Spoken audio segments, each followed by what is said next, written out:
Listo, profe, comenzamos con la grabación. El micrófono es todo suyo. Bueno, no sé si se escucha bien. Fuerte y claro, profe. Bien, muy buenas tardes. Mil disculpas por los problemas tecnológicos que hemos tenido en el día de la fecha, en el que vamos a iniciar nuestro conversatorio sobre régimen penal juvenil. Teníamos previsto 3 participantes, uno de los cuales se ha dado de baja por razones de enfermedad, que es la doctora Mari Veloz, quien ha comprometido su participación para otro evento. Hoy estaba en cama y no podía hablar. Hoy vamos a tener al doctor González del Solar y al doctor Luis María Viale. El doctor González del Solar, que va a hablar en primer lugar, es un ex juez de menores, un prestigioso funcionario y estudiante de este tema, en el cual tiene una larga experiencia. De igual manera, en otro ámbito, el doctor Luis María Viale ha estado vinculado durante muchos años a instituciones en las cuales estaban alojados los menores en conflictos con la ley penal. Yo le cedo la coordinación al doctor Nicolás Manera. Este conversatorio se va a grabar y luego lo van a poder recibir ustedes en sus sistemas. Muchísimas gracias, muy buenas tardes.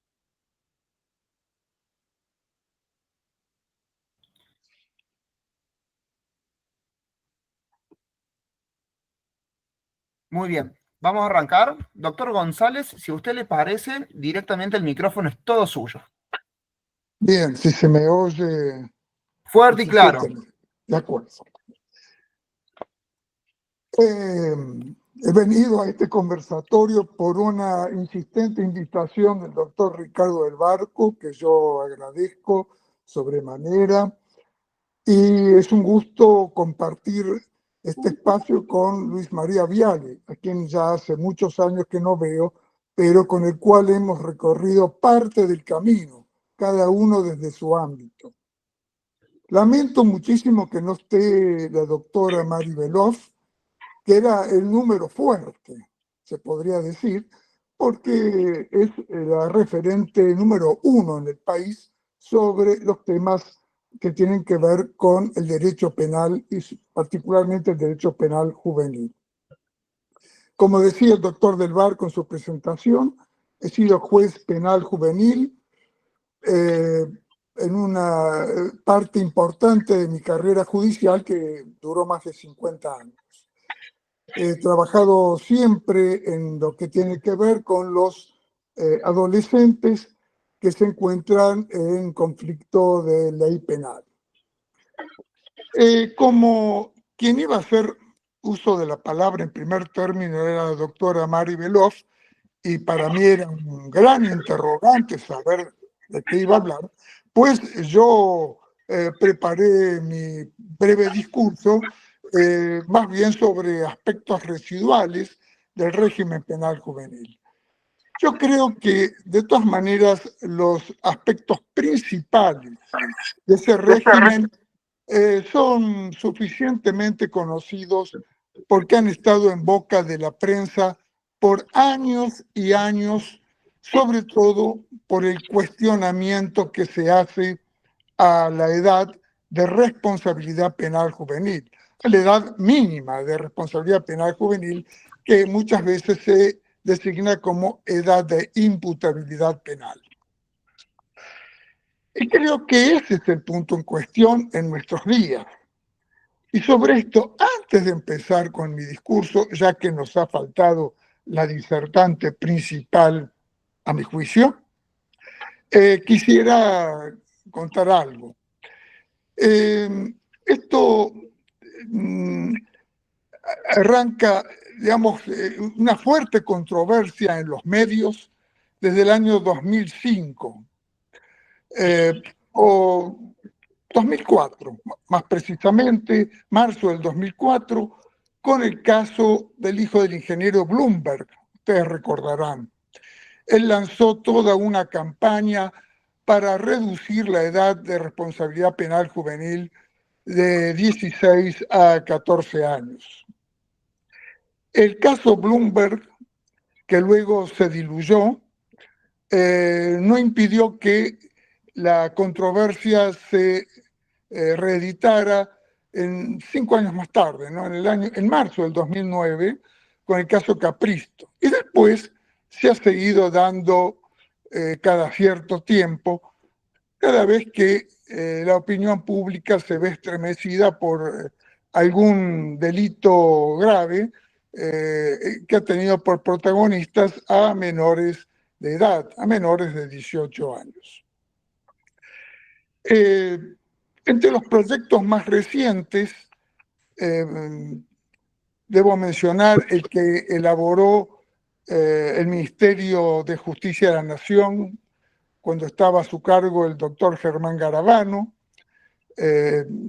Llamó por el medio del programa Justicia 2020 de ese ministerio a todos los interesados en hacer sus aportes.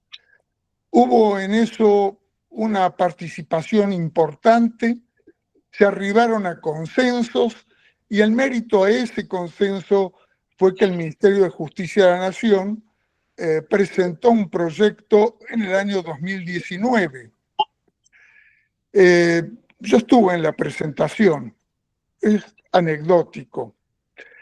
El doctor Garabano era quien debía presentar lo que era el producto de una elaboración de muchos. Sin embargo, la figura central de aquella presentación fue la ministra Patricia Bullrich, quien le dio a su discurso un sesgo marcadamente represivo de persecución penal, y eso motivó que el proyecto naufragara luego en la Cámara de Diputados, donde empezó su tratamiento. Fui invitado a una reunión de comisión y me di cuenta enseguida que eso no iba a prosperar y que una gran influencia tenía el sentido, la dirección que pretendía darle el Ministerio de Seguridad a lo que era una elaboración del Ministerio de Justicia que tenía otro tono, otra finalidad. Hoy nos encontramos con que hay un nuevo proyecto. Se ha presentado y lamentablemente viene enmarcado en el mismo discurso de persecución penal. Ya ha tenido sus tropiezos, luego me referiré a eso brevemente, y estamos en un momento de dificultad. Veremos si el proyecto supera la Cámara de Diputados y luego el Senado de la Nación. Bien, yo en mi cierta inquietud ante lo que podía adelantar la doctora Beloff en esta reunión, en este conversatorio, me preguntaba qué tratar específicamente. Pero sucedió algo. El domingo de Pascua, en reunión de familia, alguien tuvo la mala idea de preguntarme: ¿tiene sentido reducir la edad mínima de responsabilidad penal juvenil? Y si bien fue mala la idea, mala la pregunta, me motivó a elaborar esto que yo traigo a consideración de ustedes, que se puede compartir o no. Siempre salgo abierto a la discusión y eventualmente a consensos o disensos. Lo primero que quisiera mencionar es algo con referencia a un texto clásico de un gran maestro. Estoy hablando de Santo Tomás de Aquino. En su suma teológica, cuando él se refiere a esta temática, él no niega que la pena sea en esencia una retribución, una quita de aquel goce o fruición que alguien se ha prodigado injustamente, indebidamente, a expensas de otro. Lo que Jacques Maritain diría el orden del desquite del ser, en toda una elaboración larga que muchos de ustedes indudablemente conocerán. Pero así como Santo Tomás no niega que sea la pena en esencia retribución, sí le asigna a la pena en el orden temporal, en la vida humana, en la tierra, un fin más bien correctivo. Es más, Santo Tomás nos dice, aún la pena divina aplicada al hombre en su vida terrena tiene un sentido correctivo. Y desde luego es el sentido que el hombre debe dar a las penas que aplica. ¿Tiene sentido corregir a un niño? Bien. Primero aclaro, cuando hablo de niño, me refiero a todo menor de 18 años. Esté en etapa de infancia, en etapa de adolescencia. La línea divisoria en nuestra legislación la fija el Código Civil y Comercial en los 13 años. Que es cuando se presume, a partir de esa edad, el discernimiento para los actos lícitos. Bien, digo, tiene sentido porque la misma experiencia lo indica. El niño es un educando y parte de esa educación es la corrección. Es deber de los padres y derecho de los hijos. Y no lo estoy diciendo desde un texto de moral, lo estoy diciendo desde la Convención sobre los Derechos del Niño. Está muy claro en el artículo 29, en los artículos 28 y 29 de la Convención. Es derecho del niño el ser educado y ser corregido dentro de la educación para ser encaminado hacia los fines que debe tener la educación y que allí se enuncian, particularmente en el artículo 29 de la Convención, entre ellos los deberes que el niño tiene hacia sí mismo, hacia su prójimo, hacia la sociedad. Es muy importante entonces encaminarlo y rectificar su camino cuando se está desviando. El Estado también tiene el deber subsidiario, supletorio si quieren, de brindar al niño el cuidado y la educación cuando hay defección en sus mayores o cuando no tiene un ámbito de contención familiar. Eso está previsto en los artículos 19 y 20 de la Convención. El artículo 19 habla del deber del Estado de brindar los cuidados al niño que no tiene amparo, que no tiene educación en el ámbito familiar. Y el artículo 20 nos dice que el niño tiene derecho a esa función del Estado.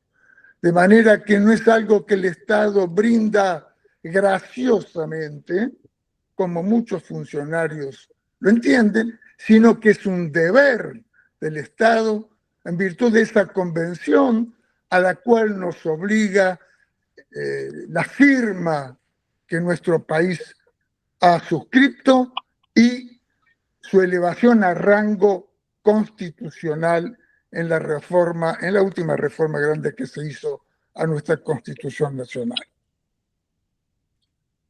Bien, entonces la pregunta que sigue es, ¿cuándo empezar a corregir al niño por medio de la ley penal?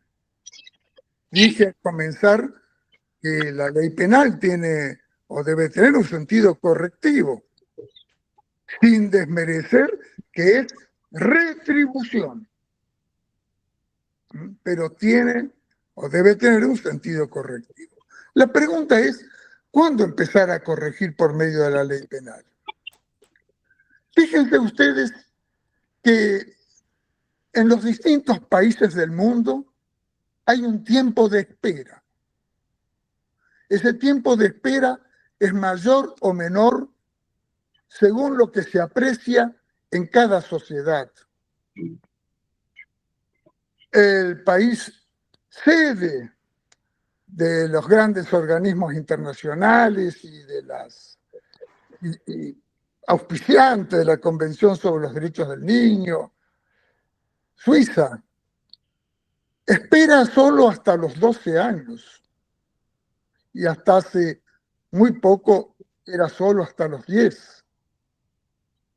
Hay países que esperan hasta los 14. El nuestro espera hasta los 16 años. Esto es así desde el año 1954.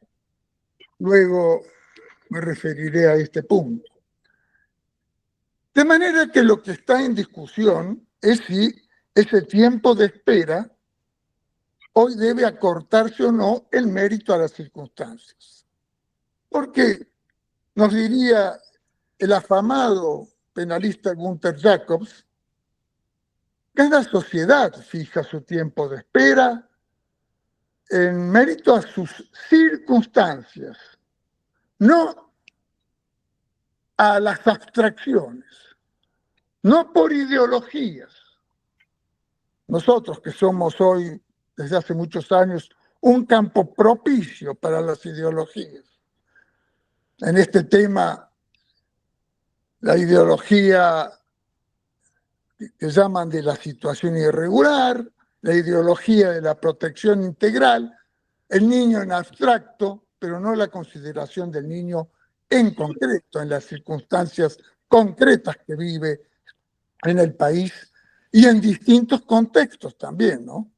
Porque hay que tener en cuenta en nuestro país los contextos de extrema pobreza, que no se deben desmerecer. Decía entonces, cada sociedad fija ese tiempo de espera. En nuestro país es hasta los 16 años para atribuir responsabilidad penal. Es decir, para poderle imputar el delito y endilgarle consecuencias punitivas.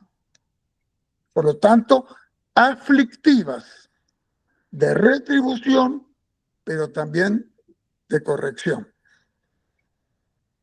Y la espera se prolonga hasta los 18 años para lo que llamo acá la pasibilidad penal, para hacerse pasible de pena, para que se le imponga efectivamente una pena privativa de libertad.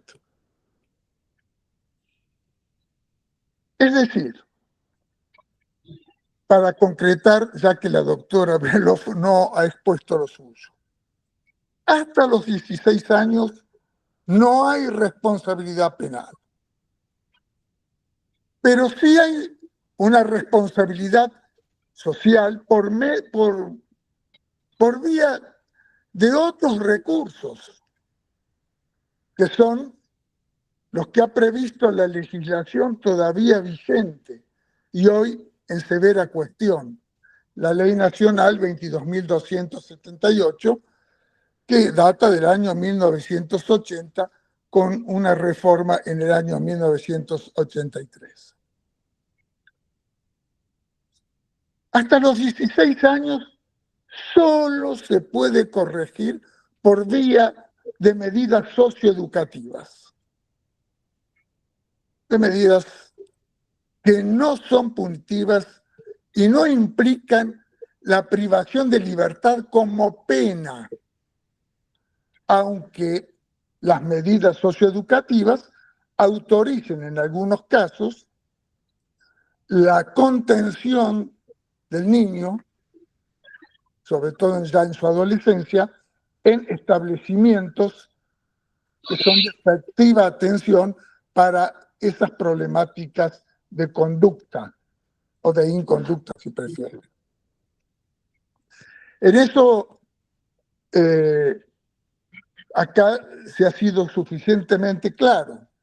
En el país siempre ha habido establecimientos para la guarda de estos adolescentes que han incurrido en transgresiones graves antes de los 16 años.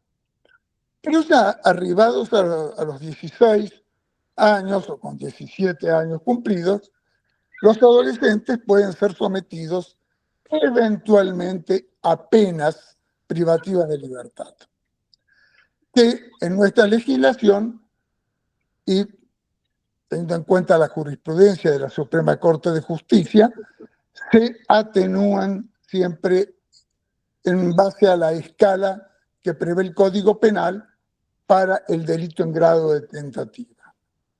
Es decir, para que quede claro a quienes no están familiarizados con la ley penal, la pena privativa de libertad que se puede imponer a un adolescente de 16 o 17 años, ya una vez que ha arribado a los 18 años, es una pena privativa de libertad atenuada. ¿Qué pasa desde que se lo declara culpable hasta que se le impone la pena? Está sometido a un tiempo de prueba, que durará lo que el tribunal considere razonable para poder luego apreciar si le cabe o no una pena de prisión. Quiero aclarar que la experiencia arroja que solo una minoría de casos llegan a una pena privativa de libertad. Entonces entro a responder a esa pregunta que me hicieron el día de Pascua. ¿Es posible disminuir estas edades en nuestra legislación? Bien, vean ustedes, lo intentó ya la gestión del presidente Macri, lo intenta la actual gestión presidencial. El ministerio que lo moviliza es el mismo.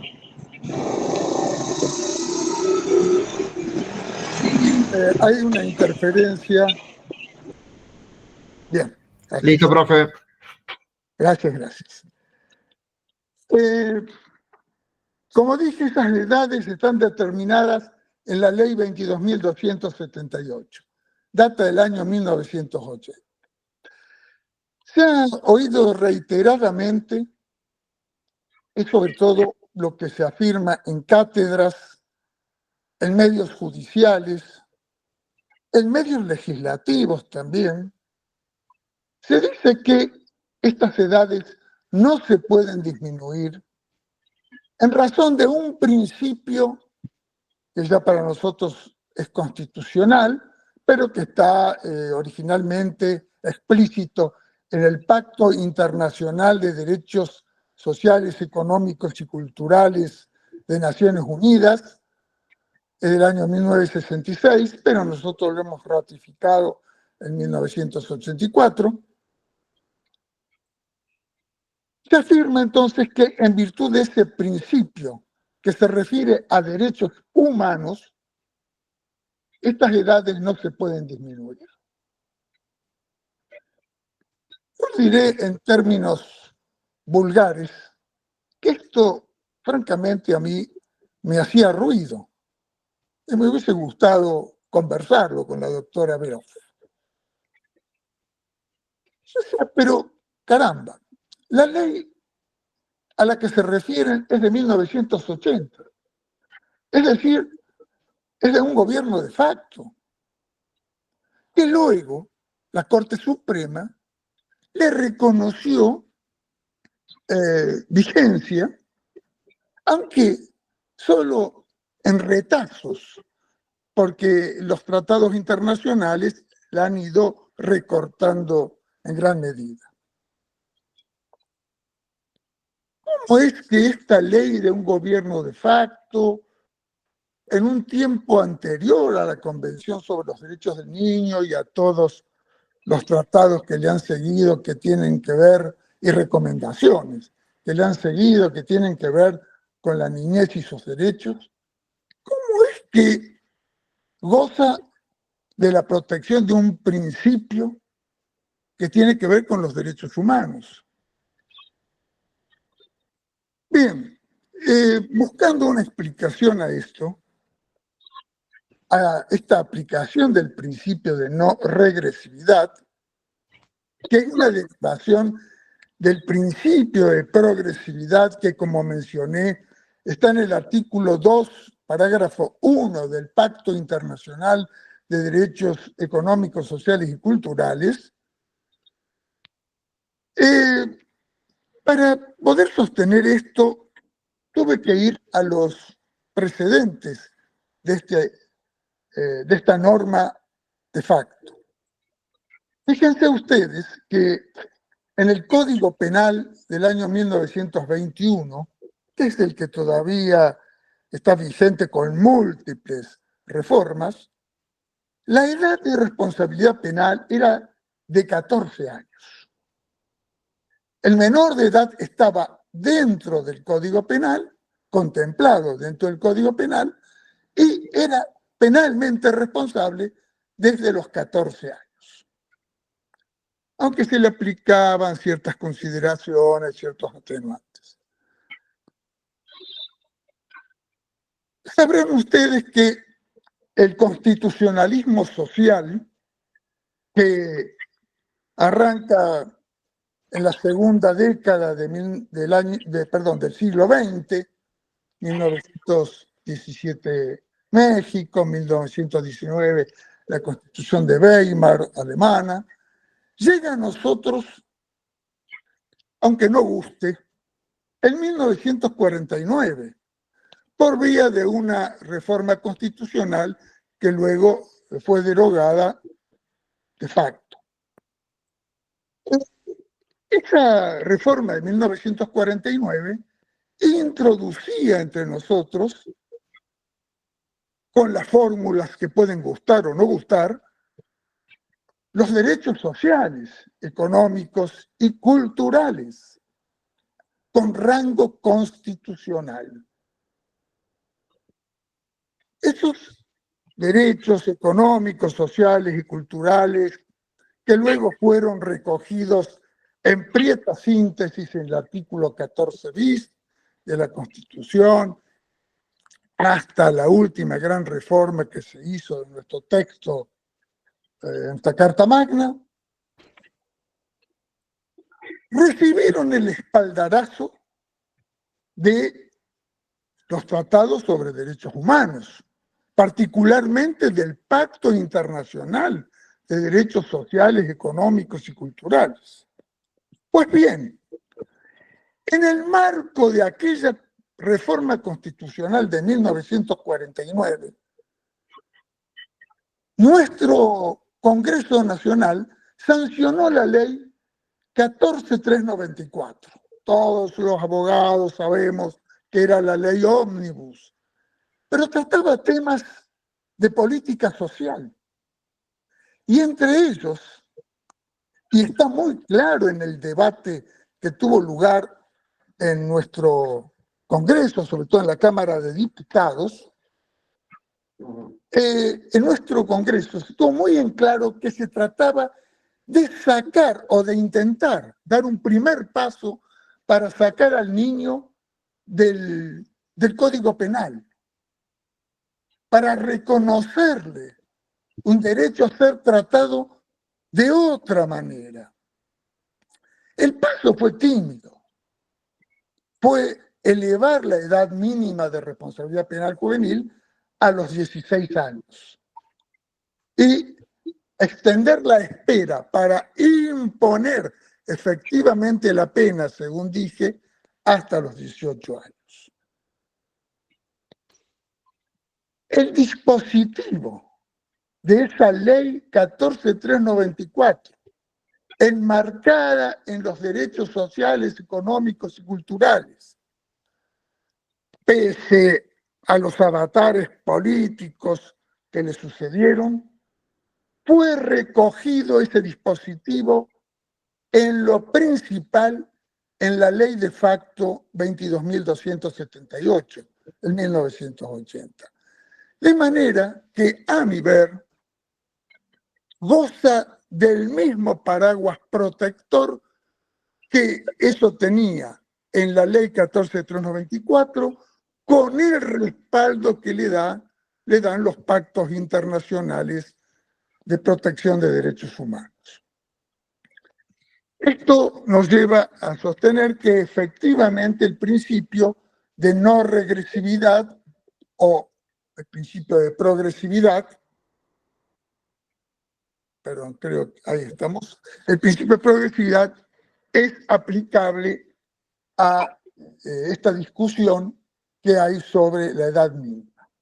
Bien, por último, ya para no demorar, veo que me he excedido en el tiempo, la pregunta que queda entonces es, entonces no podemos discutir, es algo inmodificable, es algo pétreo en nuestra legislación. Yo, humildemente, he visto constitucionalistas importantes entre los asistentes. Humildemente me remitiré a la teoría general de los derechos humanos del doctor Germán Vidal Campos. Y él allí expone, estos contenidos no son pétreos, pueden modificarse, pero siempre en el marco de un progreso. Siempre en el marco de un progreso. El régimen que reemplace al vigente tiene que mejorar derechos.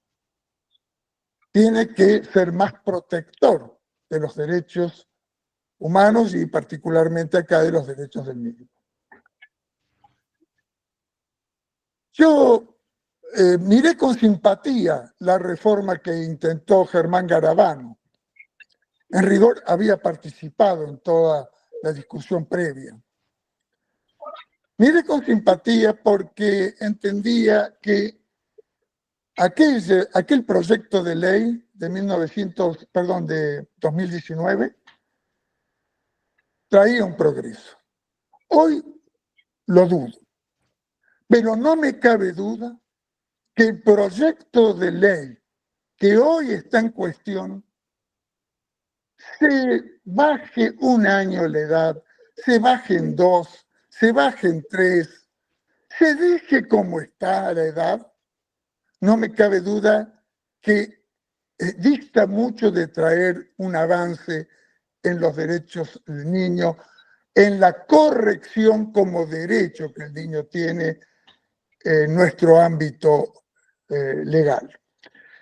Y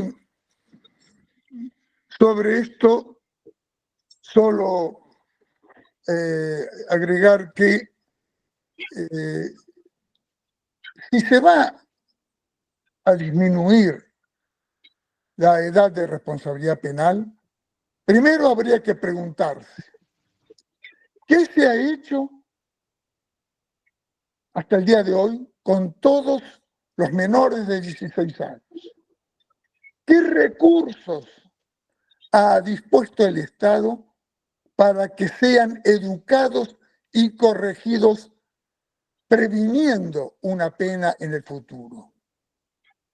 Cabe preguntarse, ¿qué se ha hecho con los comprendidos entre los 16 y los 18 años para su educación y corrección durante el tiempo de prueba, previniendo la imposición efectiva de una pena.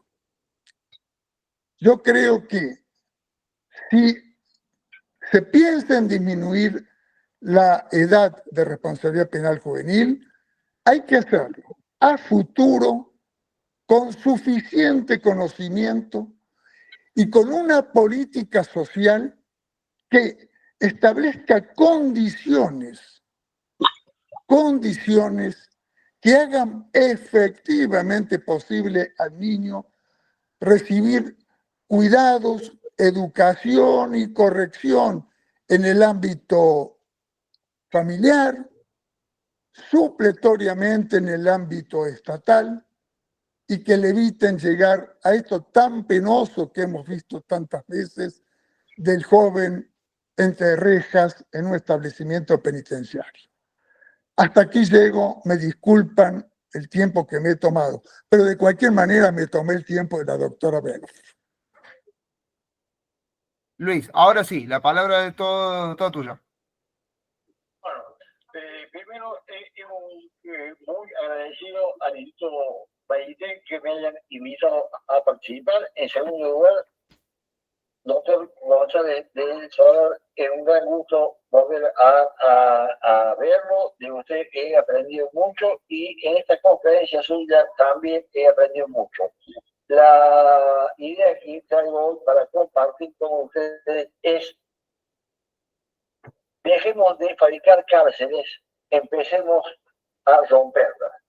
Creo que cuando hablamos sobre el régimen penal juvenil, no debemos preguntarnos cuándo debemos imputar al joven, sino qué hacer por el joven infractor a la ley penal.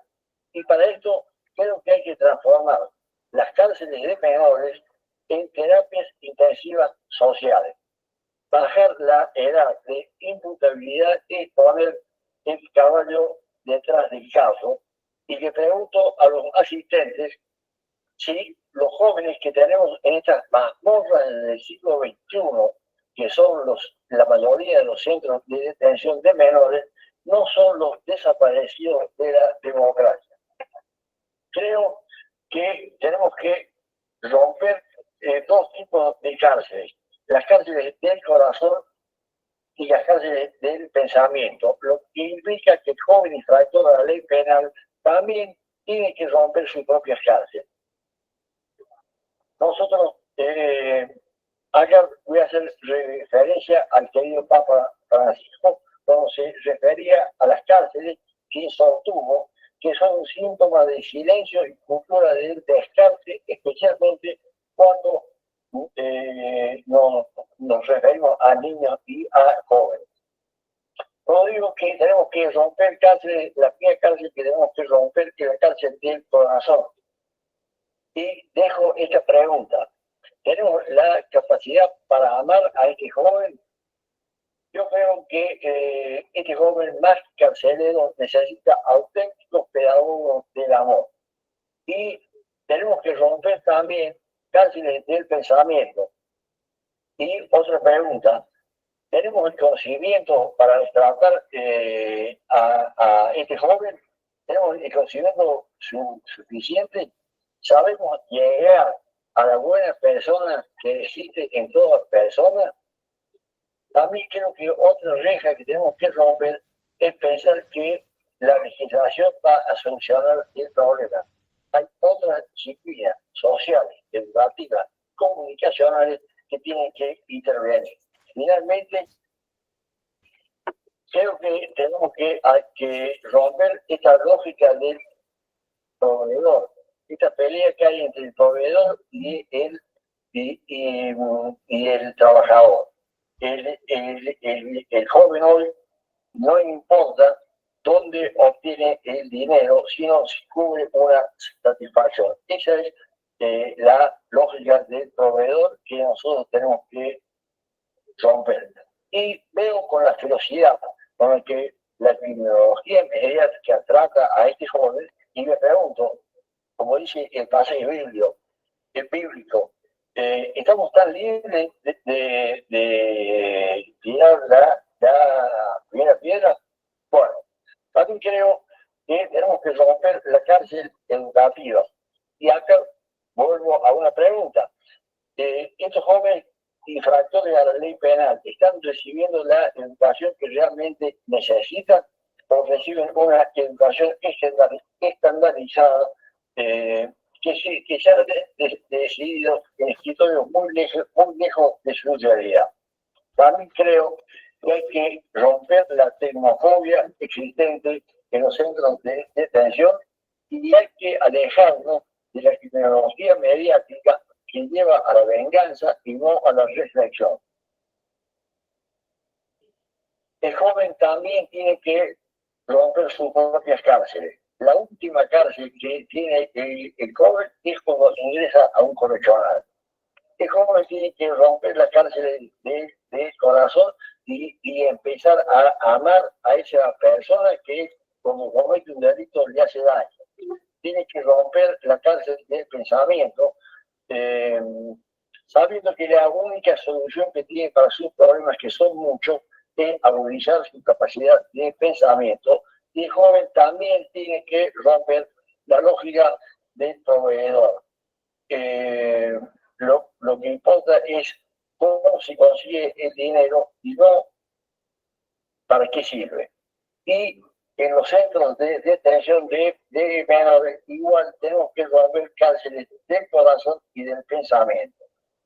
Vamos a una de las tantas cárceles que hay en los centros de detención, es la geografía carcelaria, que lleva, entre otras cosas, a que el joven adquiera la jerga tumbera.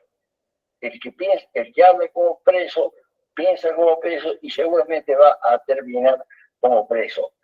En Córdoba, los centros de detención de menores tienen una geografía muy similar a los centros de detención de adultos. Y otra cárcel que hay que romper es dejar de usar el deporte como para que los chicos lleguen cansados a la noche para que gasten energía y utilizar el deporte como una espectacular herramienta de socialización y crecimiento personal. Y la cárcel del corazón que tenemos que romper es cuánto personal que trabaja hoy en los centros de detención de menores trabaja ahí porque ama profundamente a estos queridos jóvenes y cuántos trabajan porque ha sido la única posibilidad de trabajo que tienen. Yo, siendo director de un correccional de menores, he parado motines solamente hablando con los chicos, pero porque los chicos sabían que yo los quería mucho. Ya para ir terminando, me quedo con algunas reflexiones. ¿Quién lloraría a estos queridos jóvenes si un terremoto los mata a todos? Este diálogo lo tuve como un compañero de trabajo una madrugada después que se había producido un motín en el centro de detención de Córdoba. La verdad es que nadie los lloraría. Y otra anécdota, tomando un café en la ciudad de Buenos Aires, el encargado del local se me arrimó y me dijo, ¿se acuerda de mí, don Viale? Sí. Yo estuve en su correccional, dejé de cometer delitos, ahora estoy como encargado y próximamente voy a tener mi propio local. Creo que el gran problema que tenemos es que no reconocemos que no tenemos el conocimiento suficiente ni la capacidad de amar a estos queridos jóvenes. Y ya, en el final, hago la última pregunta. Quienes creemos en la dignidad de la persona humana, ¿qué cimientos estamos construyendo para estos queridos jóvenes? ¿Un calabozo o un hogar?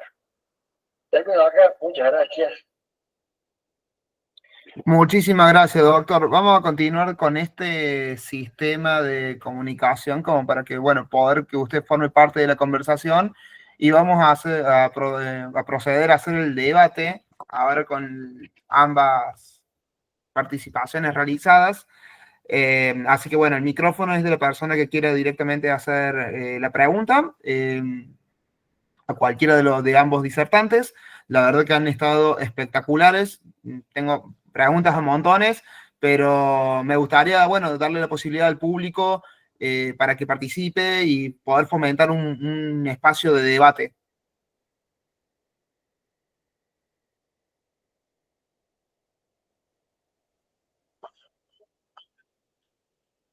Bueno, viendo que no se pelean, yo ya perdí la timidez un poco. Doc, Luis, te hago una consulta. En los casos en los que hemos visto que más allá de la cuestión meramente legal o normativa, en aquellos casos en los que se observan eh, situaciones de menores que se creen impunes a todo lo que es el marco legal. No estoy hablando de por ahí lo que nosotros primero se nos viene a la cabeza, de que están en un centro de detención, que son menores de edad, de lugares más marginales, si se quiere, sino yo estoy apuntando directamente a por ahí hijos de políticos, hijos en una situación de privilegio, que exceden lo que es la parte o se sienten por fuera del marco legal por la situación de los padres. Para ese tipo de casos, ¿cuál podría llegar a ser una posible situación o respuesta para que esa situación no, con el correr del tiempo y a medida que vayan asumiendo, suena feo decir más poder, pero podría ser más poder social, es la frase que se me viene ahora a la cabeza. ¿Cuál podría ser una forma de contención o una forma de reprimenda para que eso no escale en el tiempo? Nicolás, Sí. te doy dos respuestas. Primero, en Argentina, ¿quién respeta verdaderamente la ley? Los pavos, me atrevería a decir. Uno de los problemas que hay es que acá, y particularmente con el joven, el joven marginal, no tiene un referente que respete la ley. Sí. Entonces, pues tenemos que ellos ven los poderosos no respeten la ley, he escuchado a una alta personalidad política decir, hay que fallo, yo no lo voy a respetar. Y lo dijo, no quiero dar el nombre, pero todos creo que deberán saber a quién me refiero. ¿Qué hacemos con el joven? Y bueno, acá en Córdoba se ha dado un absurdo de los absurdos. Se le dio categoría de pistolero a un joven de 14 años. Se le dio categoría de pistolero de Al Capone a un joven de 14 años. Creo que, ¿qué hacer? Y mira, si en la ciudad de Córdoba a un joven de 14 años se le da la categoría de pistolero, lo primero que hay que hacer es decirle a todos los encargados de trabajar con los jóvenes que cierren el kiosco y se pongan a vender choripán en una esquina. Argentina no tiene política de drogas, por ejemplo. No tiene política de narcotráfico, no tiene política de prevención de drogas. Aquí en Córdoba tenemos una DEA fantasmagórica que la verdad que no entiendo qué hace. En la villa de emergencia que yo trabajé, en plena vigencia de esta DEA de cuarta categoría que tenemos, había 2 vendedores de drogas por cuadra lineal. Y ahora sí, te pido disculpas por haberme extendido. No, por favor. ¿Qué hacer con el joven? Lo que yo te dije antes. Primero, incrementar nuestra capacidad de amar. En segundo lugar, incrementar nuestra capacidad de pensar. Yo te voy a decir, yo fui director de un correccional de menores y lo dirigí con un concepto muy sencillo. Sí. Mano de hierro, guante de terciopelo. Al joven hay que poner límites. Sí, Porque si no le ponemos límites, se nos pone la señora realidad. Y la señora realidad no tiene ni pedagogía ni amor. Espero haberte respondido. sí, sí, sí, por varios lados. Lo que me lleva a una segunda pregunta. Nosotros normalmente, la creencia popular, por lo menos era, hoy por hoy, por ahí está un poco más discutida, sobre que la familia es el primer pilar de cada uno. En estos casos, en donde hoy la familia está boicoteada por varios lados, no es la misma estructura familiar que por ahí se ha mantenido con el tiempo, en la que crecí yo. Hoy por hoy, esto suena por ahí, lo voy a hacer de forma más graciosa, pero conseguir una chica hoy que tenga los padres casados al día de la fecha y no estén separados o divorciados, parece una utopía. Entonces, a partir de ahí, la familia yo lo veo como una institución que, no, que ha sido muy bastardeada. ¿Qué solución por ahí? Sí, Yo te voy a responder con dos conceptos. Uno de la doctora Veloz, que como dijo muy bien el doctor González del Solar, realmente yo no tengo la suerte de conocerla, pero sí he leído muchos textos de ella. La sí, doctora Veloz dice que hay que dejar de buscar la solución en el derecho y otras disciplinas deben actualizar y deben asumir el liderazgo. ¿Qué hace con una familia que está en problemas? Bueno, disciplinas como la psicología, la educación y las disciplinas comunicacionales tienen que actualizarse, tienen que estar a la vanguardia del conocimiento para darle una respuesta a esta familia. bien, Según ejemplo, y aclarar una cosa, discuto, me permito discrepar también, como dijo el doctor González de Sola, estoy discrepar, y bueno, la discrepancia es totalmente sana. Yo no creo en la crisis de la familia. Si vos te pones a estudiar un poco, o por lo menos hay una estrecha relación entre el régimen político y estructura familiar. Cuando prevalecía la monarquía, el padre era el rey. Hoy estamos en una familia democrática con las imperfecciones que tiene la democracia y también con las perfecciones que tiene. Entonces, ahora te vuelvo a la pregunta original. Las disciplinas que deben trabajar con la familia están con el conocimiento para trabajar con estas familias o muchas veces se han quedado atrás en el tiempo. Si querés, yo te doy la respuesta. bien. Yo ahí tengo un solo pero para objetar respecto de la posición del padre. No he conocido familia dentro de mi entorno de amigos y de mi entorno familiar donde el padre sea el que mantenía la batuta. Siempre era la mamá. Es como, no sé si por ahí vengo de un lugar completamente ajeno, pero tanto sea mi abuelas, ambas abuelas como tías, todo, siempre las que han tenido sonando los varones han sido ellas. Así que bueno, recién estaba, así que no sé si me irá a decir algo después en la escena familiar, pero en ese sentido sí tengo como para plantear esa discrepancia bueno, de quienes han manejado habitualmente el núcleo familiar. Por lo menos desde el caso mío, desde la perspectiva que a mí me llega, ¿sí?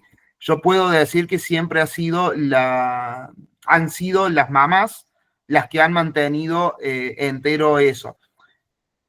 Es más que entendible que siempre cada realidad es un mundo y por ahí la situación en la que me encuentro yo y mi círculo cercano es una cuestión particular mía, pero bueno, esa es mi realidad, ¿sí?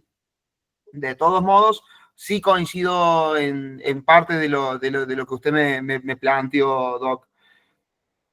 De todos modos, voy a darle la palabra a alguien más porque si no estamos haciendo un monólogo esto y parece stand-up.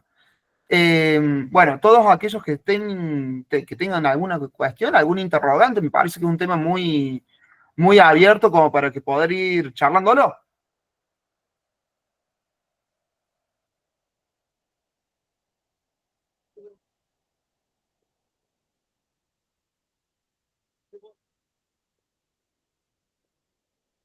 Bueno, si estamos todos tímidos y estamos medio cansados, Docs, los voy a liberar, así no los tengo acá, ya es tarde, ya es hora de cenar y yo los tengo acá entreteniéndolos.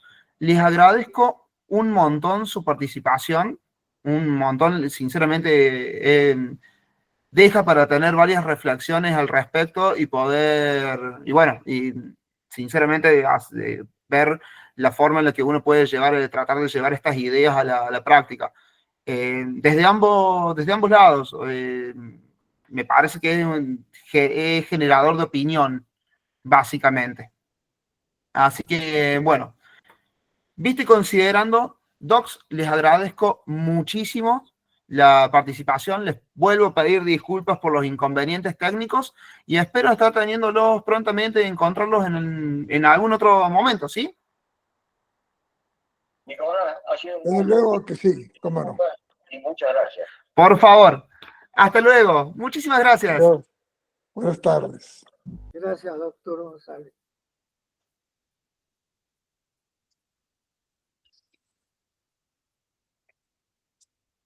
Muy bien. Bueno, muchísimas gracias y espero encontrarlos en el próximo encuentro. Hasta luego. Adiós. Vamos a votar para que en el próximo encuentro no haya tantos problemas técnicos. Bueno.